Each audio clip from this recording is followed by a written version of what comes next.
Welcome to this episode of the Willingdon on Mission podcast. My name is John, one of the pastors at Willingdon. This is the second episode of four with our missionary, Jen Mascardo. Hi, Jen. Hey, John. And so, if you haven't caught the first episode, you can get to know Jen better by listening to that one because there's some basic introductory stuff. If you don't have time right now, let me just give you a little glimpse. Grew up in Burnaby and came to faith as a result of the ministry of Willingdon. Serves in Abbotsford and is engaged to a guy named Simon. So there's the bullet point sort of intro.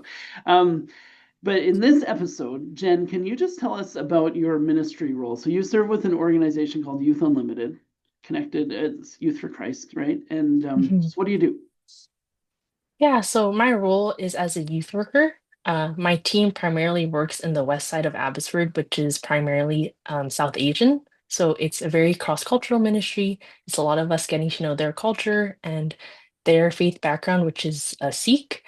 And yeah, at Youth Unlimited, our purpose is for vulnerable youth to experience abundant life in Jesus. And we do that by being Christ-like, by being relational, connected to the church and to the community, and also being present. And I feel like being present in the community and in their schools is a big part of my role. So at the school specifically, we do a lot of things to help out the school staff. So we help out as lunch supervisors during lunchtime. We coach different sports teams. We help in classrooms. We run an after-school club and do like different drop-ins. We have like a mobile truck that was once a fire truck that converted into this cool two-story um, vehicle where youth can come and sit in booths. And we even have like a little upstairs area for people to hang out in that we just like invite the students to, but then it also brings out families and people in the community. So being present and being relationship with the people in that community is like a big part of what we do and takes up a lot of our youth work time, which is such a cool way to be involved and for us to become a familiar and safe face for the people there. Mhm. And so yeah, and in the community too, we take out a lot of youth for one-on-one mentoring. We do different events. We take them out to sports games. In the summer, we do different summer trips, like going jet skiing at the local lake. It's a lot of fun and a lot of cool opportunities for meaningful connections. Another thing that I get to do that I really enjoy is allowing students to step up and serve as student leaders once they reach like grade 11, grade 12 age, because we run a lot of events at the middle school. So inviting the youth who we've known since middle school and watching them grow as they get older, we invite them to come back and serve the younger people and to be a leader in a context that they were once the student. And another thing that I get to enjoy is having different practicum students come and different volunteers being able to oversee and equip them, encourage them, pray for them. And that's something too that we get to do with our student leaders. We get to gather and debrief and pray together, which I think is a cool opportunity to, yeah, just invite them into something, invite them into community, invite them to think outside of themselves, which for me was a huge part of coming to faith at Willingdon was being invited to become a student leader within my own youth group. Other facets of the job also include support raising. We raise support for our role and for our ministry. We get to partner with different churches and different organizations in the community as well. And it's cool to be a part of a team where we get to encourage one another, pray together, and care for one another's spiritual and health and for our growth. Yeah, that's awesome. Um, yeah, I actually live in the neighborhood that you that you Mhm. serve in. So nobody really needs to know that, but it's fun to see you from time to time in different schools, just Mhm. really in relationship. Or we Yeah. I saw you at Rotary Stadium one day at a track meet Hmm. and just celebrating with kids and living life alongside them. So that's really cool. Yeah. Hey, Thank you. can you give us a glimpse of some of the things that you've seen God do through the ministry? Yeah. Before I get into that, there is a funny story of that time that I was going on a walk with the youth in their neighborhood, and I literally see you. through your window. And I'm like, is that John Best? He lives around here? Wow, like that was just so funny. Like two worlds colliding. Yeah. You didn't know I lived there, but I was Yeah. sitting in my home office. Yeah. Yeah, which actually, if any of you watchers have watched any other podcast videos where there's a yellow background, that's where I was. That's my home office. But anyway, yeah, all of a sudden there's Jen. Woo, hi. Yeah, give me a glimpse. What have you seen God do?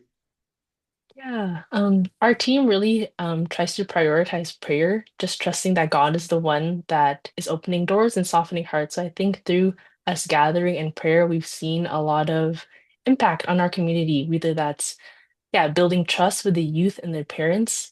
Just recently, a parent came up to me and they were saying how they really value the work that we do. And whenever their daughters join one of our events or whenever we're hanging out with them, like they feel so relaxed, they feel so stress-free that we're with them. And I feel like that really showed me how we've built a lot of trust in the community.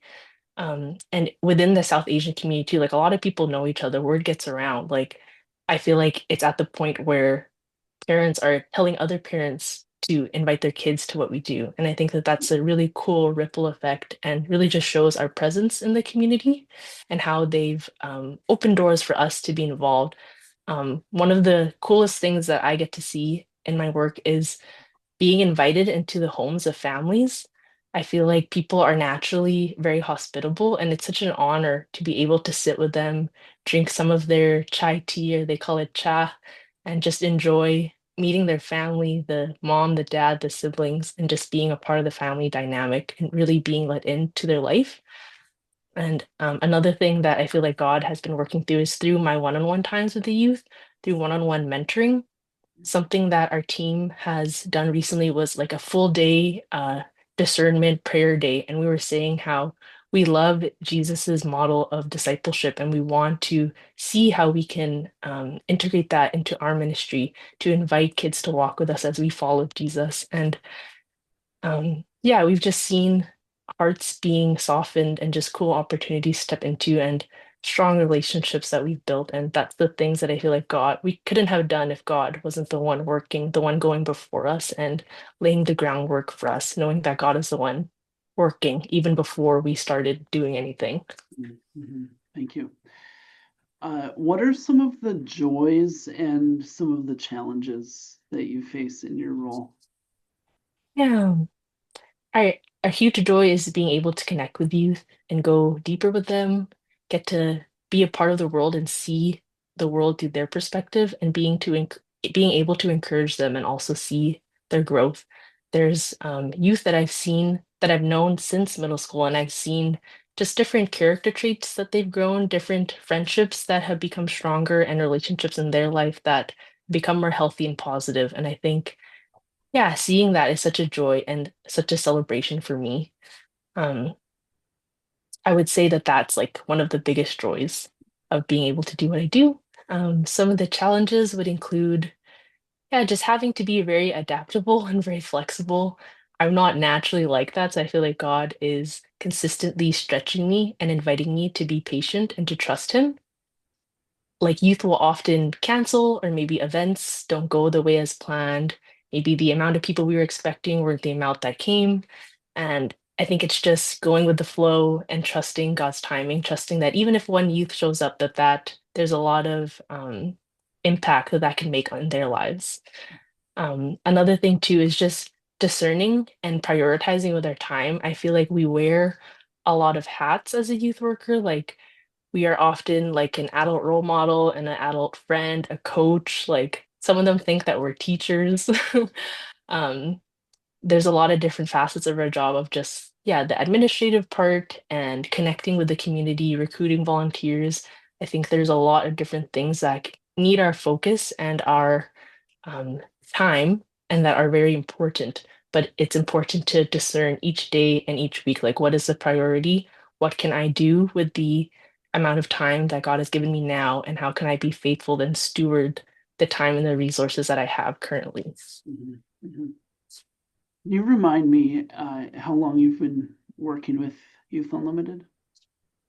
On staff, I've been on staff since 2022, but I've been volunteering and involved with the youth that I am currently connected with since 2018. 2018. Okay, so a good long chunk. That's great. So you've been Yeah. able to walk with people through middle Yeah. school and high school.